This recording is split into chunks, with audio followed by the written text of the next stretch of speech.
I'm Melissa. And I'm Jesse. And this is the Reimagine Success Podcast. We're a husband and wife team who want to make a difference. Keeping up with the Joneses can be exhausting, and we can often lose sight of what we are accomplishing. We're here to reimagine success and to celebrate the steps it takes us to get there. Big or small, we want to showcase success stories that will inspire, motivate, and help propel you towards greatness in your own life. So come reimagine success with us, and let's go on this journey together. This week's episode brought to you by Deadly Crimson, a published comic book series picked up by Creative Global Entertainment. It's a compelling and thrilling action story with comedic elements similar to The Avengers and Guardians of the Galaxy. The story will keep you gripping the edge of your seat while retaining an emotional center. Deadly Crimson is an action-adventure story about a scientist-turned-assassin who must rescue her kidnapped daughter despite the most criminal masterminds against her. Find out more at www.deadlycrimson.com, Instagram and Facebook at Deadly Crimson, and email is crimsonisdeadly@gmail.com. Welcome back to another edition of Reimagine Success. Hope everybody's had an extremely successful week so far, and we are just doing amazing today. Can't wait for you guys to meet our new guest. Yes, this week we have an exciting guest for you, all the way from Los Angeles, California. Tim Bannock is a Shop Disney website producer and an e-commerce analyst, website producer, and indie game designer. He's recently been tapped by Hero Case Games founder Leon Dole as game moderator for the actual play superhero role-playing game podcast, Let's Start Over, Shall We? As well as lead game developer for a series of games that will bridge the categories of superheroes, fantasy horror, and children's games. He currently resides in the Los Angeles area with his ridiculously amazing partner and his amazingly ridiculous dog. Welcome, Tim, to the podcast. Thank you. It's good to be here. How you guys doing? Good. How are you? We're wonderful. I'm doing fantastic. Yeah, got some new stuff coming out soon, and it's a really exciting time. So yeah. So speaking of that, let's just dive right into it. So this new game that you have going on, tell us a little bit about your story and how that started, and what kind of game is this? We want to know all about you. Sure. Yeah. So I mean, that background was very well worded, if I may say so myself, because I wrote it. Anyway, yeah. So I've been outside of my day job, gaming has been my life since I was like 5 years old. I played Dungeons & Dragons back in the day. I won't say how long ago, but it was a very long time ago. When my cousin, my brother recruited me into it, and I was only 5 years old, so I was there just to like roll funky looking dice, and they had much more serious, games going and goals with it. But it immediately got me into gaming, role-playing games, board games, video games, all that kind of stuff followed. So what I'm doing now, what I'm working on now is this superhero game called Astonishing Superheroes. It's actually, it's kind of harkens back to that childhood memory very closely, because it's sort of an update and a remix, modernization, if you will, of an older game. So without getting too crazy into legal stuff, there's a thing called the open game license, which allows you to take certain older games that have existed and remix them, change them, to your own ends, and publish them as your own creation. And so we're using that to create this game, Astonishing Superheroes, to modernize it and really bring it into the modern day with a lot more diversity. The game that it's originally based on was a really fun game, but it's born in the 80s. So it has, a very kind of one note look to it. Right. It comes from a very trite, if you will, worldview, maybe. Yeah, like a 2D kind of perspective. Right. Yeah. Are you able to say which game it was based off of? Oh yeah. If there's a lawyer who calls me, I'll let you know, and that'll be a fun update to this episode. But I don't think that's actually how it works. So no. So it's actually Marvel Superheroes was the original game, and it's really interesting in this case. Just to take a quick aside though, Marvel worked with TSR, who were the creators of Dungeons and Dragons, to make this Marvel superheroes role-playing game, right? And the funny thing was, it was so early in the industry of role-playing games, and they were such a niche kind of thing, that Marvel kind of didn't really care about the game system itself. They were just like, put out a thing so people can, play our characters, right? And so the copyright on the game system was separate from the copyright of Marvel Comics, which is kind of like this weird legal space to work in, and makes it actually perfect for updating the game system to, a more or a different worldview, in superhero games. There's so much more breadth than just Marvel Comics nowadays and DC Comics. There's so much more going on. Like, you see things like The Boys on Amazon and stuff like that. And so it's very easy to kind of like find a different avenue to take it. And so just to really quickly get back to this game specifically, what Leon Dole, who you mentioned, he created Hero Case Games and the Let's Start Over Shall We podcast. The idea was, it was originally just him, myself, and about a dozen friends getting together and just playing role-playing games to have fun. But it quickly became, we started getting more and more players. It quickly became this idea of let's do something bigger. The podcast side is one small piece of it, and that's us playing a game and recording it. We're using the Marvel Cinematic Universe as kind of our campaign world, but we're like doing changes to it, and make it really fun and interesting, so people have that touchstone of, they know the Marvel Cinematic Universe, but we're like taking the characters in different directions. But then that's just a small piece of it. Then this game is like a separate thing, so we can start doing the thing that's more, I think, Leon's passion and also mine to some degree is finding different avenues to make gaming sort of educational, or finding different avenues to bring it to people who don't necessarily have access to these sorts of social groups where gaming is acceptable. It's still kind of like the nerdy thing to do in some audiences, and we really want to break down those sorts of barriers. And so Leon has these crazy ideas of really just tackling things like children's games, finding ways to speak to children with different disabilities, and how do you create a game that goes around that. And the last thing I'll say on it is, he has a sister podcast called Piping Hot Mess, which is a line from Tony Stark in Iron Man.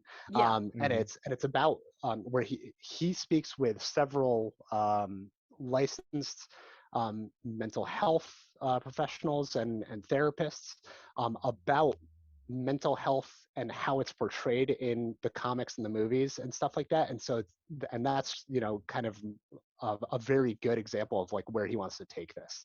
To really normalize conversation around that, which is a huge subject, and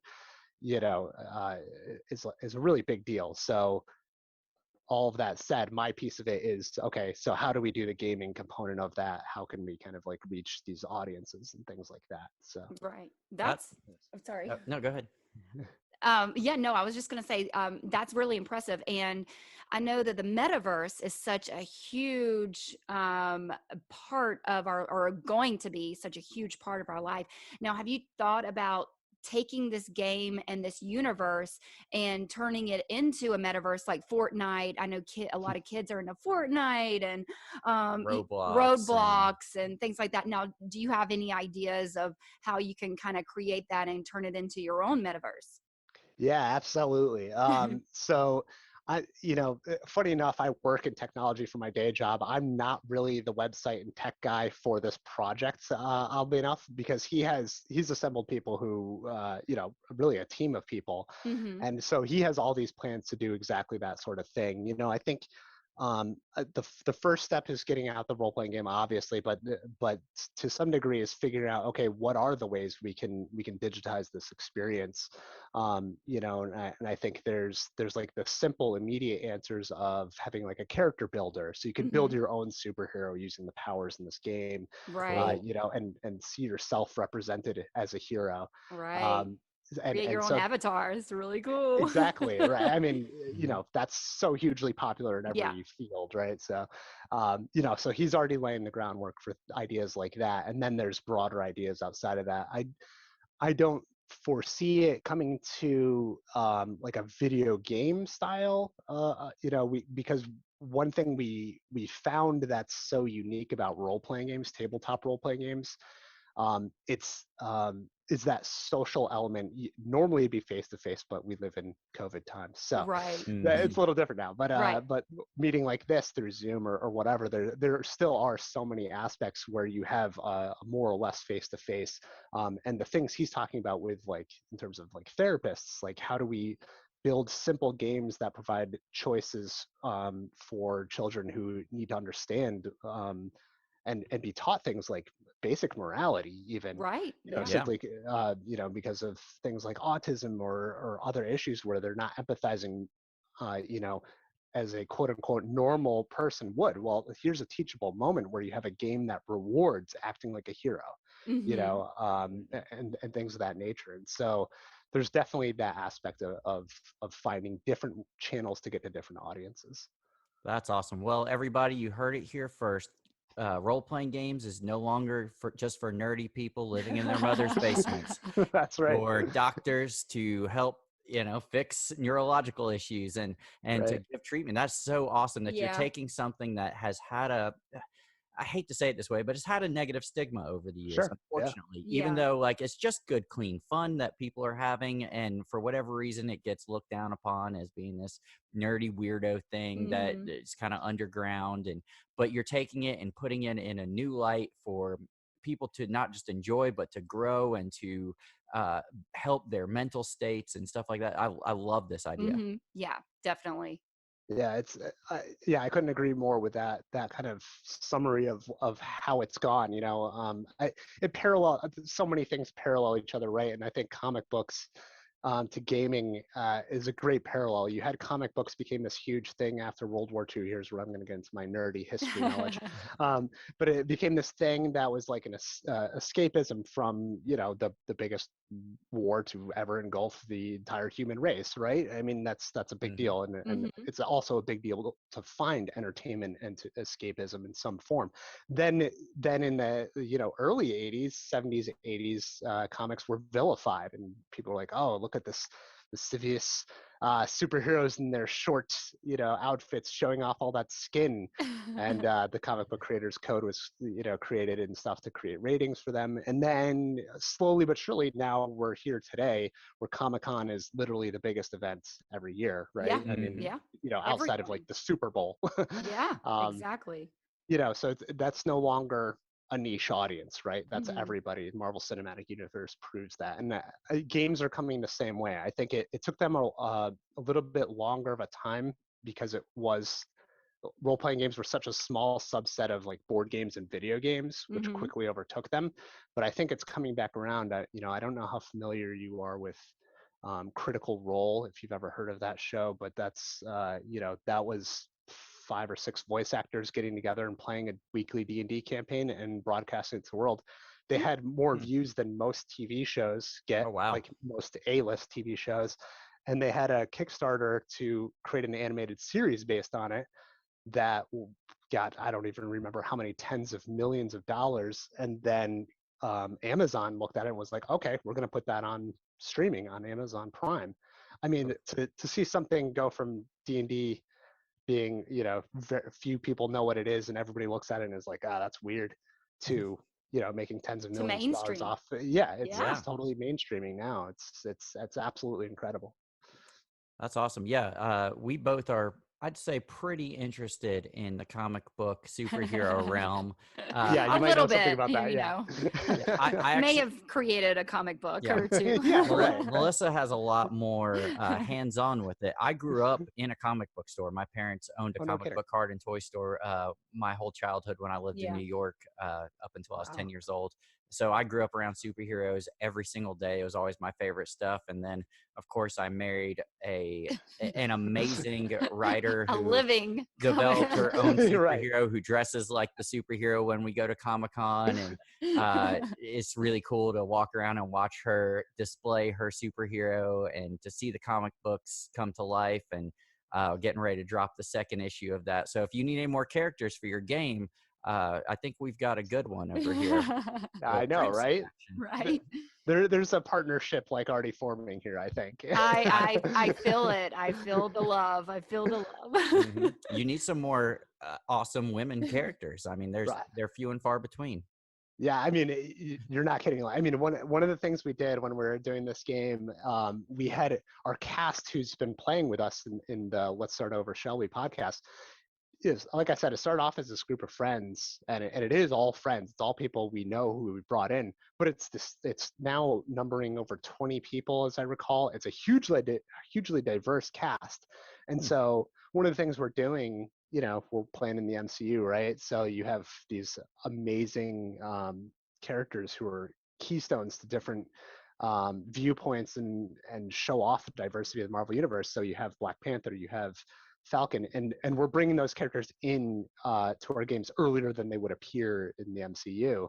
Because of that, we have this hugely diverse cast. Why wait on Black Panther until like 3/4 of the way through the phase whatever 3 of MCU? It's like, no, bring this guy in right away. Absolutely. Like this, Yeah. that's a viewpoint you want to have. And so having one of the other things we want to do, speaking specifically for representation for women, Pepper Potts in the MCU, her role for like the first like 8 movies is to be like, Tony, don't be a jerk, and that's like His conscious, like his right, Jiminy yeah. Cricket. Yeah. Right, and she does really nothing else until Endgame, where she shows up as rescue and blows away aliens and is awesome.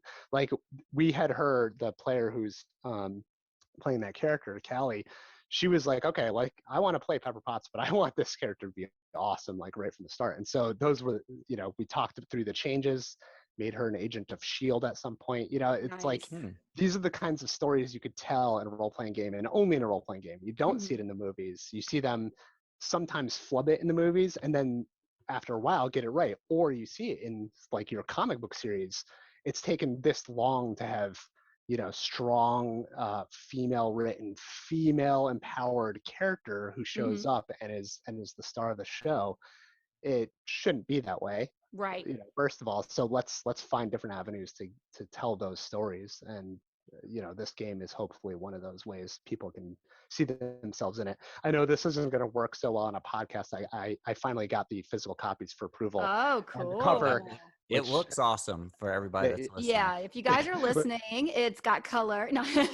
Yeah, no. We revealed it online, so there are, it's on Twitter. The artist who created it, Tani Brown, she actually did the cover reveal on her Twitter, and we've since shared it around. So it's Nice. more And we'll than be sharing it And on our we'll story. share it as well, Yes, so you yes. guys can all see the amazing artwork. Yeah, and the thing we gave her, we were like, okay, we have we gave her basically no direction. We're like, create a diverse cast of superheroes and villains, and go. and Tani was like, okay, so give me a few characters that you've already created and their powers. No other information, not what they look like, nothing like, just like their power set. And then they came up with this cover, and it's just absolutely gorgeous. And it again, you can't really see it too well from here, but when you go find it online, it's just this incredibly diverse cast of superheroes that you do not see, in typical comics on the cover of something like that. And you certainly don't see it, I don't think yet, in role-playing games in this genre. That role-playing games, like I said, are kind of lagging behind it in some ways. This is one of those ways. So hopefully this is something nice to see. Yeah. Now, as somebody who works for Disney, who's also, Disney, for those that don't know, because you've been living under a rock, owns the Marvel Cinematic Universe now. Are you able to leverage any of your relationships from your work career to help maybe get some animators to help alongside of this? Or are people from the Disney Corporation, Marvel Universe people, are they involved in this, or is it all people from outside of those? So areas? it's completely outside. It would be, I think, one of the funny things that goes on behind the scenes is, as we started our podcast, we started to come up with this idea, it started gelling, we started writing it, and then Marvel announced that they're making their own Marvel role-playing game for the first time in many years. They had let it stay dormant in role-playing games for like 10 years or maybe even a little bit more.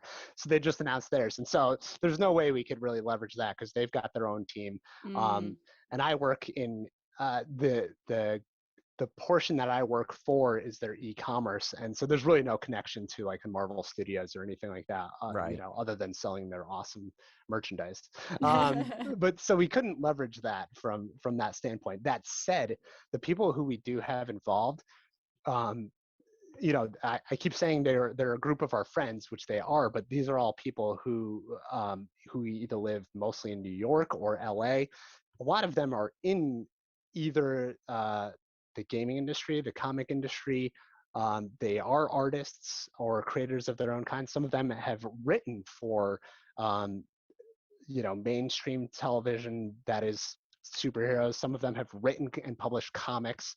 I'm talking to a comic creator right here, and Right. and so it's more of that. Like, Yeah. so it's a group of people who are all already kind of like immersed in that world. And so I will admit that this first book is sort of was a very small team, so we didn't really reach outside. We really wanted to get this out because, like I said, this is a remix of an older game that's not really in print anymore. So we really wanted to get this out and lay a foundation. The second book and subsequent projects that we're going to be doing, that's going to be much bigger teams involved and kind of hitting it from all different sides. And so I think you'll see a lot more of that impact of, a bigger crew of people who are all creators in some form or fashion. Yeah, I mean, so far it sounds so impressive. Now, what are some of the struggles that you've dealt with creating the book and also creating the game? Great question. The biggest one is the time sink in it. You would think having this, it's a system that already existed at some point in the 80s. It's had a fan base that has been with it all that time and is still very active. You would think that would make it easier. It doesn't actually at all, because the idea of adding that diversity and modernization and making it so it doesn't feel like a game that's born in the 80s, Hmm. that's actually pretty hard as it turns out. And so it took a lot of we rewrote it from the ground up. Like, there's still those rules and those mechanisms and how the game works that are very clearly from the original game, and it's very compatible. But we rewrote everything from the ground up for clarity, to make sure it felt like a modern game. And so the time sink was pretty big. It was really in development for about a year, um, kind of off and on, but mostly on. And then it was like 4 months of just hardcore work on it to get it to the stage where it could then go into layout, and get the cover art done. And so that took another few months and things to wrap up. Um, and so, it's a very long process. Definitely feels like it took about it took about a year. It feels like it took about 10 years. Right. I know Luckily that not feeling. off of my life, but, Yeah. uh, um, but it actually ended up being coming in, or I was able to work at it during a time where I ended up having a lot of free time during the day, so it didn't kill my nights and weekends, which is Oh, amazing that's and good. will never happen again, Yeah. which is Mhm. unfortunate, but so that Yeah, was because nice. we were gonna ask how creating a book and creating a game and creating, this entire universe, it's got to be very time consuming. And you have a lovely partner, which I love, Lori, and she Me was too. actually my I do you know. She was actually my first best friend out in LA, the first girl that I met, and we just stayed friends ever since. So shout out to your love. Um, so, but yeah, speaking of that, going and creating all of this, it has to be damaging on your life.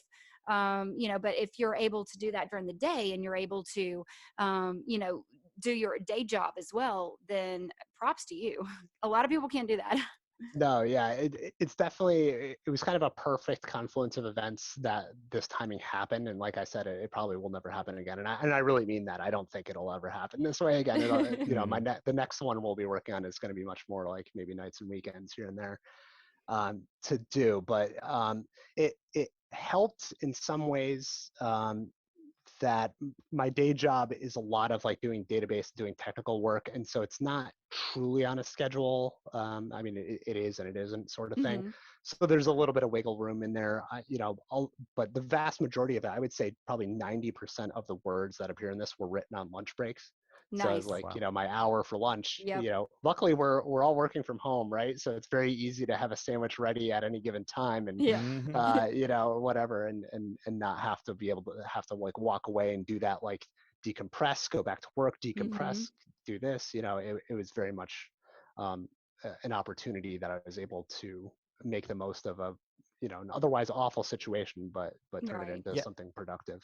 I feel like COVID has Yeah. been, even though it's been terrible, don't get me wrong, like Right. it's been such a Right. horrible thing, but I Right. feel like for creatives, it's been a real blessing, but because it's given us an opportunity to have extra time at Hmm. home to be creative and to work on these passion projects when we might not have actually had that time otherwise, because we, like you said, we're working from home. So not just the time that you're spending outside of your home at work, but the commute time, The especially in LA. traffic. Right. Good Yeah. grief. Like, Yeah. I bet that's Okay. adding so many hours back to your life that you didn't have, that now you can devote to stuff that you want to do, like this Hmm. project and the upcoming uh, books and stuff that are going along with it. So it's nice that it kind of reset the world in a way to where we can step back and say, okay, I have to make time for the things that are important to me, Right. because now I have this extra time that I can utilize. And I think the challenge going forward is going to be, okay, so how do I continue to make that time for myself? And you said you were going to use a lot of nights and weekends coming up, but I imagine that'll eventually get old. You Mhm. do you want to make this into a full-time career shift for you? Is that your ultimate goal, or is this still something that's going to be kind of a side project for you going forward? What's your goal with this? Yeah, for me, I had published several books before this, almost all of them digitally. So I've been working in role playing games as a kind of an indie developer and publisher for quite a while now, since about 2016, I think. So I've already like kind of forged that time or done that, but I've only done it in spurts. And to answer the question a little bit more directly, I don't foresee ever doing it full time myself. I definitely am the sort of person who enjoys more of the project management side of it, um, and kind of like the play testing and the ideation. The actual day to day of it is not really my cup of tea. I think I'm good at it because I'm organized, but I think there are people that are much better at it, and I would much rather be the one supporting them and giving them that, which is kind of what we hope to do with the second and subsequent books and stuff that we're going to be putting out. Um, Mhm. I think, yeah, I think it's very hard to balance being a creative. Um, and having the day job. And I think, you know, obviously the best possible world is where your creativity is your day job. But I guess what I'm trying to say is as much as I love both of the things, I actually prefer the day job a little bit more, and I prefer the project management side more. So Mhm. yeah, I don't think I would ever do this full time unless I was um, the developer, like strictly the Hmm. developer, not the writer, which is kind of the role I'm taking with Hero Case Games. So Leon's uh, business that he's creating out of this, or nonprofit, I think, is where it's headed, possibly. But that's sort of what he's trying to do. He wants to create this kind of infrastructure so that I could be a developer and not the writer. Um, so we'd be able to do more of that kind of work. So your answer is you never know. Yeah, yeah, exactly. I think that's probably See more where accurate. life takes you. Right. Yeah, I'm what, 40 years old. I don't know what I want to be when I grow up, so that's fine. Right. You know what I mean? Like that's totally fine. Just do it all. Right. No one says you have to do one thing. And I think that's what's awesome, is that you're saying at 40 you could literally go any direction in your life, and that's something that I always try to point out when we have guests like you that are doing stuff later in life like this. and I say later in life very loosely because Right. There's the no truth, timeline. yeah, the truth is there's Right. zero timeline. Yeah. Let's say any hypothetical person graduates college around 21 years old. Okay, you're now 40, so you've had roughly 20 years in the workforce. You still have another 25-ish years left in the Right. workforce. Right. That's the entire time you've been working plus more. So for those people that feel like they're stuck in a dead-end job, Mhm. or like they're not happy with what they're doing, you literally can change your direction at any point in time. Like, even if you decided to go back to school today and get a new degree and pursue something completely different, you still have 20 years left to do that. And so like, I love the idea that you keep your life open with the idea that you can just go where it takes you, and you don't have to worry about, okay, I definitely want to do this and I definitely want to do that, and that's my goals and that's what I'm going to stick to. It's Mhm. good to have goals, but it's also good to keep a loose mentality of where you want your life to go and just see where it takes you, because you never know what opportunities will arise in the future. Yeah. Yeah, if I may actually expound on that for just 1 second, Yeah. Absolutely, go for it. that's, that's a very good summation of kind of where I've been at multiple points in my life, and this is no different. Like, um, when I kind of stumbled into e-commerce, never went to school for it. I was an English major, which is super helpful for writing books like this, Right. and editing them and making them clear. Didn't really have a huge impact on e-commerce, but I ended up in e-commerce just kind of because I've since done that since 2006. So that's been quite a while, right? But even at this point, while working on this, while working my day job, Disney is doing some crazy stuff with moving around its divisions, such that I'm actually looking at a career change soon, and Oh wow. it's all good news. Like, it's a totally good thing. So I'm Hmm. actually back in school at the same time doing a data analytics certification. Oh, wow. So yeah, I mean, anybody who thinks that they're locked in, really at any point in their life, is only as locked in as their own mind keeps them that Yeah. way. Yep. I've changed jobs, a gazillion times, not because I was fired. So that's important. I did it by choice, so that's important. But I've also, followed up on my education multiple times, and um, if there's one thing that does eat into my nights and weekends, it's that certification. But it's a very short-term thing, and it can lead to a massive shift in my career. Hmm. um, and if depending on how this book does, and how um, Hero Case Games does, and Leon's other initiatives, like that could totally end up, working for a nonprofit, or something else. Like, these avenues are things you kind of create, to Mhm. some degree, and also that you keep an eye out for, because some of them you can't create on your own. So you just have to keep your ear to the ground. And um, you know, being closed off to them is a bad idea. You want to stay open, stay alert, and you'll find stuff that you love. And the things you love may change over time too. But that's all advice from a 40-year-old guy. So I don't know. Yeah. Well, Take speaking it for of what it's worth. advice, yeah. Well, speaking of advice, if there's someone out there that actually has a game idea or has a comic book idea or, a role playing game of their own, what advice would you give to those people, no matter what stage they're in life? What advice would you give?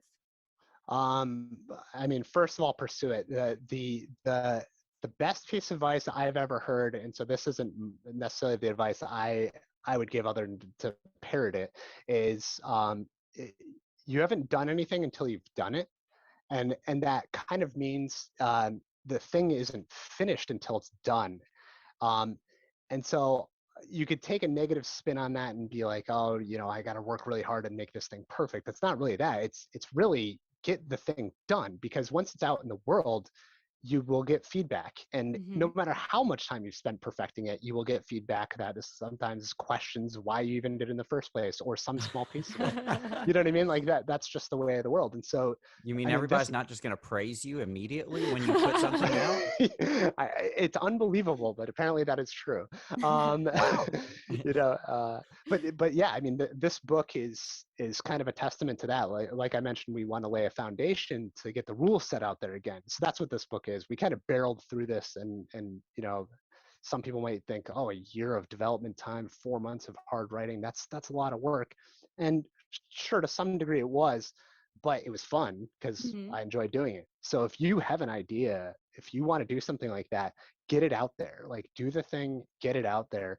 The advice that isn't me parroting someone else would simply be that it's um, comic books, shows, movies, scripts, role-playing games, board games. I think a lot of that stuff is reaching this new mainstream. You know, some of these things were already perennially popular, like movies and stuff, but role-playing games, comic books to a certain degree, are having this like newfound resurgence. And so it's really hard to stand out. And so my advice there is don't think of it as you're trying to find um, the unique twist, um, or you don't have an idea until it feels unique. It's not that at all. It's really, what do you bring to the story that's you? And Hmm. it doesn't even have to be unique. And I think that's something a lot of people harp on, the uniqueness of things, and everybody is unique, that's for sure. Mm-hmm. But just tell the story you want to tell. It'll be unique because of that, but don't try to think of it as uniqueness. I think it's so easy to get hung up on that. This game, it's based on an older game. I mean, it couldn't be any less unique in that way. It's a derivative work, right?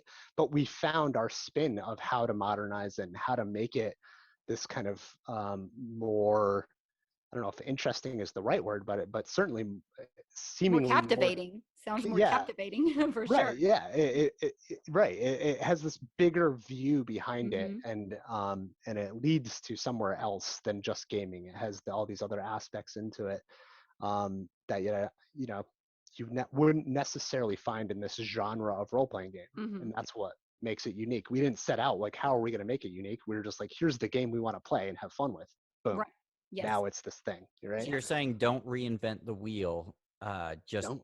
drive the way you want. Right. Yeah, exactly. Drive at the speed you find most fun that doesn't endanger other people. Right. If you want to mix Don't metaphors. kill anyone. Right. Yeah. Try not to. Well, Deadly Crimson has been a project that I've been working on for a while. And I'm a small man team. It's just pretty much me and, the people that's behind me. But when you're working on something, and I'm really excited about the second book and really where it goes. And I know the fourth and fifth and sixth book that's going to be coming out is going to be a completely different spin that everyone is going to be like mind blown. But it didn't start out that way. And that's the really unique thing about projects. They start off as, a straight line. And then by the end of it, it's this wavy, curvy, beautiful thing that comes out of it and blossoms. And it's just such a unique story. And every project and every innovation and everything that we do in life is all a really unique story at the very, very end. And Yep. that's what you need to do when you are looking at something, when you are trying to invent something, when you're trying to create something. Just remember, it's not going to be a straight line at the end. It's going to be curvy, and it's going to be dives and dips and edges. Just know that all of that makes it a beautiful story. Yeah, the the thing that drew me to role playing games from so early on had made me stick with it for 20 30 years now, 30 something years. Good God, it's been a long time. But the thing about it is, you play a video game or you read a book, the ending is there. It's already written, whatever. You might have some journey that is unique and different to you as a person going on that, but the thing is complete. The thing about role playing games is that you play to find out, and that's kind of a philosophy that's been spoken of a lot more often in recent years in different role playing games. You play to find out. You don't have an ending. You're getting together and creating characters. With a group of friends. So it's five of you all putting your own spin into this thing you create together. And so there's no one there at the table who knows how it's going to end up, Mm. after you've done that. And I think that's the beauty of it. And that speaks exactly to your point. Every journey, whether it's about the end or whether it's about the journey, you're going to go on a journey, whether you Right. like it or not. And you're going to meet complications. You're going to find friends. You're going to have all these little aspects to it, and open yourself to that and enjoy it. Yeah. Yeah. That's great advice. Yeah, Love it. I love that. And now, as far as where you're going to take this next, you said that you're going to kind of launch the children's portion of that. Is that already out right now, or is that something that's coming? So that's something that's coming. So we have one more book specifically for this game, Astonishing Superheroes. That's kind of the second book, which kind of closes the loop and gives you a lot more tools and fun things to play with. Whereas the first book is just the rules to kind of get you playing and have it out there so people know what we're doing on our podcast. The children's side of it is, I think, is basically the next step. So we're Leon has already been in conversing with a few licensed therapists, I believe, who are specialized in developmental learning and things like that. And so they're working their way through what does the simplified, more educational form of this game look like. And so that's kind of, it's in the ideation stage right now. I think they may even have like a working central like conceits and mechanics at this point, but it's still pretty much in its infancy. But that is the next step. So I wonder if the, that'd be something that you could market to schools. I remember Yeah. when we were kids, we used to play Oregon Trail at Oh school my yes. all the time. gosh. And Oh, it so was good. it was Oregon fun and it Trail. was educational and It it was so hard. it I was hard. I always broke the wagon wheel. I That's always right. died of dysentery. Yeah. Who didn't? Right?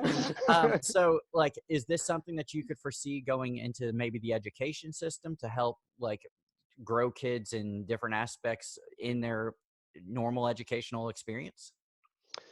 Yeah, I mean, I think that is part of the goal, like is to find ways to what different channels this can be used to help with development in different aspects. And um, so I definitely foresee that there are actually already existing programs.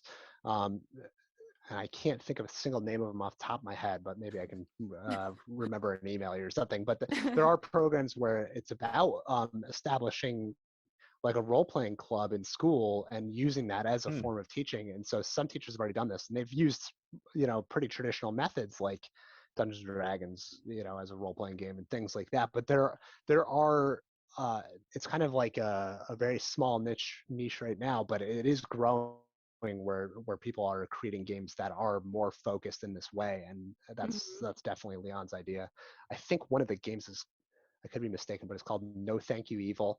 Oh. And Hmm. the idea is that kids as young as like 3 or 4, as long as they can talk, they can play this game. They come up with ideas, and you have as a player, you have the ability to, if something seems scary or is not something you understand, based on your age or something like that. Um, you can say no thank you evil, and then you collaborate as a group to get that thing out of the game. Oh wow. Nice. And so it's kind of like this neat safety tool, so you don't start running a horror game scenario with a bunch of like 5-year-olds or something like that. Right, right. But there's more of a teaching element to it. I'm probably describing it fairly poorly, but there's a teaching element to it. And so I think there is this undercurrent of a lot more games like headed in that direction and finding ways they can be used for more than just entertainment. So yeah. Yeah, that's Yeah. super cool. I'm really excited about this personally because our son is super into Pokemon, Yeah. and he's getting to that age where he's kind of understanding a little bit more of the role playing stuff, and Mhm. how to have points Yeah. and the attack numbers and all that kind of stuff. So I think this would be right up his alley as he starts to get more into that kind of stuff. So I'm definitely going to be investing in this for him Yeah. for sure, For sure. and it'd be a And cool thing that we can play together and do as a family because we're all a little bit nerdy. Well, yeah. let's just Right. face the I facts. mean, I wrote a comic book. How much nerdy Right. can I Yeah, get? like this is exactly our bread and butter. We actually I literally had a conversation with Leon this morning, and we were talking about like some of the other versions of this we can do, and like a monster hunting, monster taming style game Mm-hmm. was one of the things we came up with. He Oh, he cool. started off, he's like, bounty hunters, Boba Fett, blah blah blah blah, and I'm like, Pokemon. So it's like you can take it in any direction, right? Yeah. Yeah, yeah, it's awesome. We'll definitely have to get with you and do a little role playing game one day, so we can Yes, see how A it little goes. training sesh. Yeah. right. I'd be happy to do that. Well, Tim, why don't you? This is our favorite part of the podcast. Why Yeah. don't you tell us? I know a lot's been going on. You just developed a book and everything, but what specific success stories have happened most recently that you want to celebrate with us? Um, okay, yeah. Big or So, small. yeah, this book is obviously a big one for me right now. I think I kind of alluded to it. This is the first time I'm really doing something that's in print. Like, Mm-hmm. all my stuff before was digital. To be able to hold this book in my hand right Oh, now is really cool. yeah, I know We that had feeling. right, yeah, Yeah, with the comic, yeah, yeah, getting that from the Kickstarter, Deadly Crimson was, yeah. it's one thing to read about it and to hear the ideas and to see the enthusiasm, but then to hold in your hands, Right, and flip the level 11, pages is, right? yeah, another level. Absolutely. So, I think that's a huge one because there was this small but really tight team of people who came in and really made it a reality. Like, I did a lot of the writing, but not all of it. And so we had a few other people involved in that. But the art, the cover art, and the layout, the team we had on that, Tani Brown and Anya Savara, um, absolutely just like turn this thing from like, oh, this is a cool idea, and let's be honest, I'm a white guy saying diversity, diversity, like that, only holds so much water. To see that this diverse group of people behind this project made it into a diverse looking reality Yeah, Mm-hmm. is totally mind blowing. It just looks so cool and not like anything else you've seen in this genre before, because of that, because we had different voices and different people, from different walks of life who got to be a part of the creation of this process. So this book is a huge part of it. The second book, I think, is going to dial that up an extra level. So yeah, I really hope the second book kind of dials it up to 11 and takes the next step and has a bigger team doing more. I hesitate to say Kickstarter, or something like that behind it because I think it's a little too early, but I will say it anyway, just in yeah, case. We yeah, do have kind of bigger plans for that second book, and to really showcase all of that talent and bring it in. And the fact that we're laying that groundwork now is awesome. So I think that those are the two things on my mind right now, that are just worth celebrating. Like this thing, to see it in the flesh is just really really cool. yeah. That's so exciting. It's very exciting. And also, Tim, where can our guests or where can our listeners find your book? Where can they purchase your game? Where can they find you? Yeah, so astonishingsuperheroes.com. So we built a website for it because we have so many initiatives that are going to stem out of it. So astonishingsuperheroes.com. We've I think I mentioned we've already revealed the cover on there, Mm-hmm. Mm-hmm. after the artists did so. So that's on there. There's a little bit more discussion around the game that's going to be coming out ahead of the release. So the release should be February 2nd, I think, basically first week of February. We're going to release the game in physical and digital formats. Two Cool. two Um, 22. That's a good Yeah. date. Good day. yeah, there you go. And so I think, the best place to go is going to be that website, because we're going to, kind of trickle out more information. So people who don't have any idea what we're talking about when we talk about role playing games can go there and kind of get a sense of what it's about. People who are familiar with the 1980s, Marvel game that the system comes from, and who've been fans of that game for so long and are seeing this and are like, what, okay, why are we getting a new one? What's going on here? They can come to that website, get a sense of it.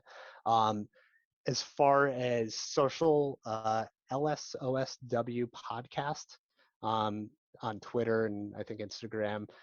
That's the podcast that we've been doing kind of before this was even the idea. That's where you can kind of go hear us play this game, as it's kind of built over well, oh my God, it's been like almost 2 years now that we've been playing this Nice. campaign. But yeah, if you want to hear us mangle the Marvel Cinematic Universe, that's a great place to find us. I'm just curious, is it the same game that you've been playing for the last 2 years? Like, is it just ongoing? Yep. So these games can literally last like Oh, wow. forever. Yeah, like we our normal thing was like playing D&D. We'd play like a session here or there, and there might be continuity or not. Like it didn't matter. Like new players would show up, whatever. Like I said, this is a group of like 20 something people who've played together in different capacities. But this LSOSW was the original germ of the idea was we're going to start at Iron Man 1 and we're going to play this game. The only two rules are let the dice fall where they may, and everything starts as it does in the MCU. But if we make different decisions and play these characters differently, then it's there's no guardrails. And believe me, That's it's cool. changed. In 2 years, it's changed. It's become a story of like it's more about the Incredible Hulk and like his enemies and stuff like that for some reason for a Hmm. while, and we're going to be switching gears in the future to kind of tell new stories in that same continuity. It's pretty crazy. um it's Wow. funny too because we get to work in like as Loki comes out or as the Eternals comes out, Or, like Hmm. yeah. we've already started a campaign and like we have to like retcon in those ideas, and so we find unique ways to do that. And so it's really interesting to kind of like follow along and see how we either do Yeah. really cool stuff or really stupid stuff with it. Yeah, It's all I'm fun. really interested to see the direction that you guys took it and where your imaginations have taken Yeah. these well-known stories and amazing uh movies and storylines from the comics, like, but to get like a whole different take on it, that's really intriguing to me. Yeah, it's it's fun. I wish I could say some spoilers because we have some cool stuff coming, but I really can't. But needless to say, it veers off the rails really fast, but we have mechanisms in place where it's like you could bring in characters even if it seems like you can't based on where we've gone. We found Mm, ways to rope them back in, and things like this isn't a spoiler, but things like the multiverse that Marvel is Hmm. hmm. creating, and like the timelines in Loki, like they already mess with their own stuff. So it's like Right. there's already avenues for us to mess with it and make it all work somehow. Yeah. That's so impressive. Yeah. Yeah, I'm so proud of you, Tim. thank you. You are I can't wait to doing it. see Deadly Crimson too. I know. I cannot wait to get that in my I hand. know. I want to give spoilers because I've gotten to see a Right? lot of it, but again, I'll let it come out before I say anything. But let me just say it: I cannot wait for this next issue to drop. Oh man, fantastic. So exciting. With COVID and everything else, you know how it goes with artists and artwork and printing and everything. Yeah, it's I mean, I don't know how much you want to hear me drone on about this stuff, but really quickly, it's crazy how much you see stuff like us coming together, creating things, and then there's other artists who are just like, this is my time off, actually. Like, I'm going to use this Hmm. time to just chill, and there's room for both. Like, you know what Yeah. I mean? Like, sometimes it causes some difficulties and whatever, but um, yeah, it's weird times that we live in. So Yeah. Well, Jesse and I, we have day jobs. And so we work all day during the day. And, it's 7 o'clock at night, our time. And, we're recording a podcast. So we are right. constantly, there's some nights where we're working until 9, 10 o'clock at night, writing or doing music or, whatever creative projects we need to do. And we will be working all day that day and then all day that night. so Right. Yep. so there's days like that, and then there's days where we are just like, today is a fire, some coffee, and a chill day. Like, Nice. Yeah, you got to do it. You got to do it. You got to yeah, have balance. Life is all about yeah. Right. that balance. Life is balance. Absolutely. Yes. Well, Tim, you have been an amazing guest. Thank you so much for coming on Thank you. and giving your insight. Now, if someone wants to find you, is there a social media, Instagram, Facebook that you would like to share? Yeah, so me specifically, at Tim Bannock on Twitter. That's pretty much the last social media place I actually exist right now. I don't really do so much anything else for the social media, but really, I am the kind of person who I'm pretty outspoken in my personal life, but I try to let my work do its job. Mm-hmm. So Mhm. astonishingsuperheroes.com, a lot of that's going to be my writing. Okay. And so those sorts of and the games that I publish where they go up, like drivethrurpg.com is one of the sales places where you can buy them. Mhm. Itch.io, which is most famous for video games, Mm-hmm. but they also do role-playing games as well. So my product is out there. So if you want to find it, I'm the only Tim Bannock on Earth, so it's very easy to find me. Oh, wow. Turns out it's weird, but That's very unique. Wow. yeah, the last name Bannock is not terribly uncommon, but there's no No. other Timothy Bannock, at Hmm. least as of my last Googling of myself. Wow. Yeah. Okay. Well, we have a challenge out there to our Right. listeners because we have listeners all over the world. So There you go. if there's a Tim Bannock out there, let us know. Right. I want to find my doppelganger. Yes. All right. Well, Tim, you've been so awesome. Thank you so much for taking the Thank you. time away from Disney and away from your game to come and join us on the podcast And today. away from Lori. And away from Lori. Hi, Lori. So thank you you. I so much appreciate it. for coming on with us. Yes, it was great getting to see you again. Thank you. All right. Bye. Okay, well, I think I just channeled my inner nerd there, and I'm going to have to start playing role-playing games because that sounded really freaking cool. It sounded really fun. And I can see Crimson just in there, just whacking around. Yes, so I hope that this game just develops like crazy and that everybody gets on board with it because it sounds not just fun, but the educational side of it, the mental Yeah. health side of it, the inclusion side of it. There's so many good things. So I'm really, really excited for Tim and everything he's got going with this and his team. It's going to be awesome. Yes, for sure. And with that, this is a Creative Global Entertainment production. Did you get motivated? Do you feel inspired? Don't worry about keeping up with the Joneses anymore, and don't forget to celebrate your successes every single day. Thank you for taking this journey with us. Follow us at Facebook and Instagram at Reimagine Success Pod. Email us at reimaginesuccesspod@gmail.com and let us know what your successes are. New episodes every Thursday at reimaginesuccesspod.com. So let's change our mindsets and reimagine success.